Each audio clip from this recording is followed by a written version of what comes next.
Hey everybody, I'm Tom Vasel. One of my favorite games by far is Nidavellir. I love this game. I play it all the time. I've played it probably 10 times this year already, which is rare for me when I'm always playing new games. Today we're taking a look at the second expansion. The first expansion for Nidavellir was called Idavoll. Now we have one called Idavoll. I'm not sure how to pronounce that.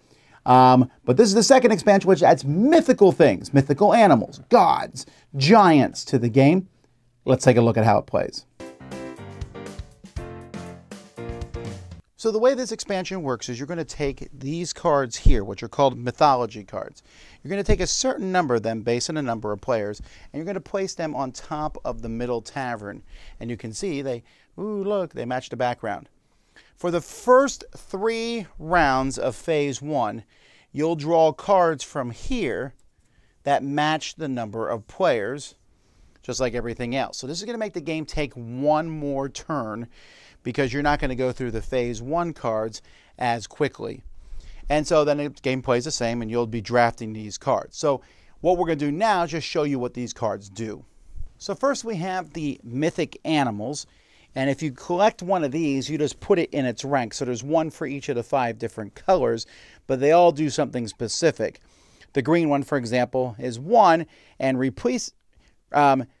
reduces the discard effect of Dagda, the one green leader who makes you discard 2 cards, down to 1. That is so very specific. I really dislike this because it's so, I'll take this card and then I'll get the leader card later, and it's just, I don't know. I just found this to be okay. That's fine. This one here is blue. It has 2 blues on it here. And so it's 9 points and 0 plus 1 point for each rank, including this one. So this card itself is worth 11 points.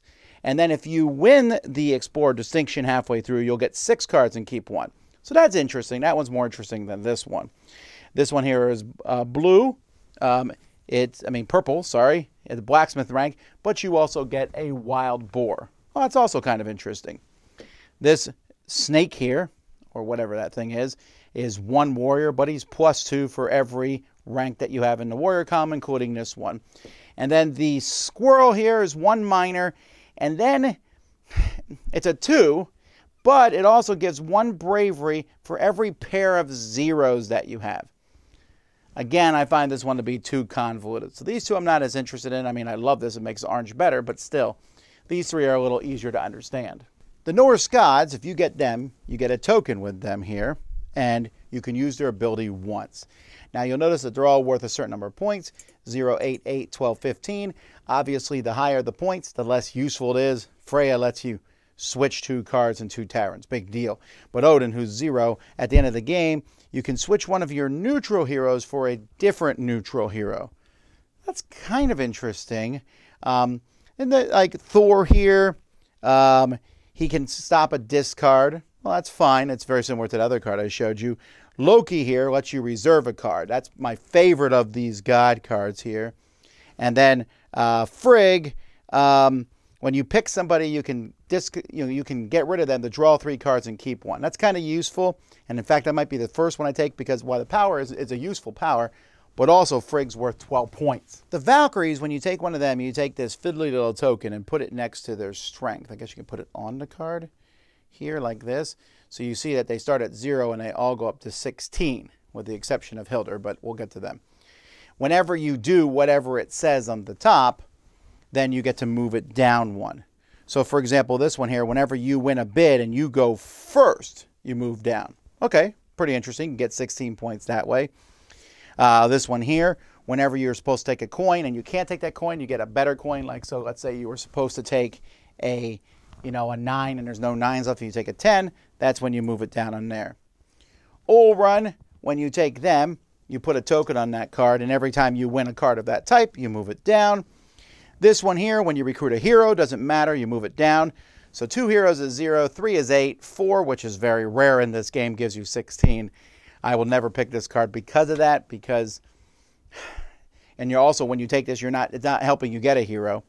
And then this one here is the one that whenever you get a distinction, you move it down 1. So this is kind of tricky. I mean, first of all, if you're getting 4 distinctions to get 0, who cares? I mean, 4 distinctions is pretty awesome halfway through the game.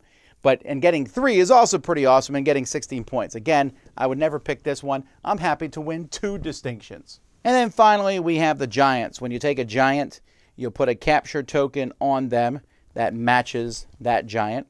The next time you take a dwarf of that type, you can capture it.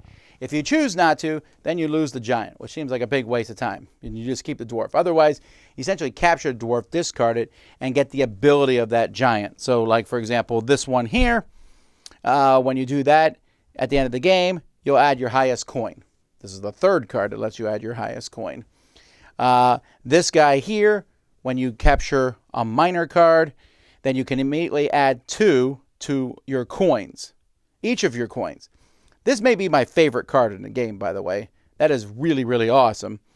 But I don't know. It's still, you're getting 0 points from doing this one. This giant here, the next time you capture a hunter, you'll draw more mythology cards, the cards that are in this game, to keep 1.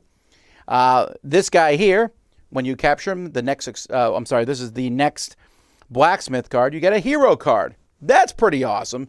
That's a really neat one. I'll take this one. I'll give up a purple card to take a hero. And then this blue one here, the next explorer card you just get 3 times its points. Again, this is one you would never not capture. I could see maybe here I may like, well, it's near the end of the game. I'd rather have an orange than taking +2 to all my coins. But again, all these, it's like a decision. Do you capture or not? It's almost always better to capture. Otherwise, why would you have taken the giant? A new score sheet is included in the game. That also includes the mythology cards down there at the bottom. And there's lots of little tokens, as you can see. It's pretty easy to add this into the game, although you're 100% going to need this rule book because no one is ever going to remember what everything does. Now this, I realized I like Nidavellir for this Nidavellir game, but I don't play with it that much. I would say I play with it 1 out of 5 times at most, because the base game is nice and smooth, and Nidavellir adds stuff to it. Here's the problem. This one I would play with 1 out of 10 times, I think, because this adds a bunch of cool things, but it really slogs the game up. Like I said, you need to look at that. There is 25 different cards in this expansion. Each one does something different. There's 5 different ways they operate.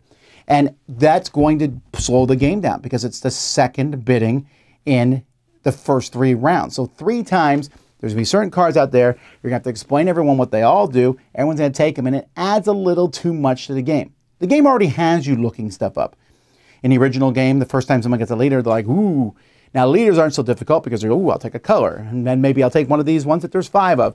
And Nidavellir added more leaders to that. By the way, this one does not add more leaders. But there's still that, hey, what do all the leaders do? This one, what does every card do? Now, you might argue, hey, Nidavellir, the first expansion, did this too. Nidavellir had mercenaries, which are 1 of 2 colors. That was an easy thing to understand. This one here has just a bunch of different stuff, and I just feel like it slows the game down too much. And I tried this once with new players, and I jettisoned after 1 round. It's just way overwhelming for new players. This is for experienced players only. I would never play with this other than that. And if you are at a convention and everyone at the table knows how to play Nidavellir, then I'm kind of in with this one. It's a fun game to play in that regard, to jump in and have a good time with it. But rare. I'm only giving this one a 6, realizing that I give the original game a 10, because I think Nidavellir is just one of the best experiences I've ever had in a game. But Idavoll, it just adds some, like I said, neat stuff. Ooh, I got this cool mythical animal. I got this god. The next time I capture a dwarf, the giant. The next time I capture a dwarf, I do this. But at what expense? Sometimes a game doesn't need to be expanded. Like I said, as much as I like Nidavellir, it's waned for me a bit. I find I don't play it very much. And this one, I have the foresight to see I'm not going to add this one. This, by the way, does mix with Nidavellir. You can use both expansions, but heaven help you looking things up. I suppose after you play for a while, you'll have all this stuff down. I know that I could look at most of them and understand what they do. But I think with that, coupled on top of all the leaders, I'm not sure that makes the game amazing. It just makes it slightly different.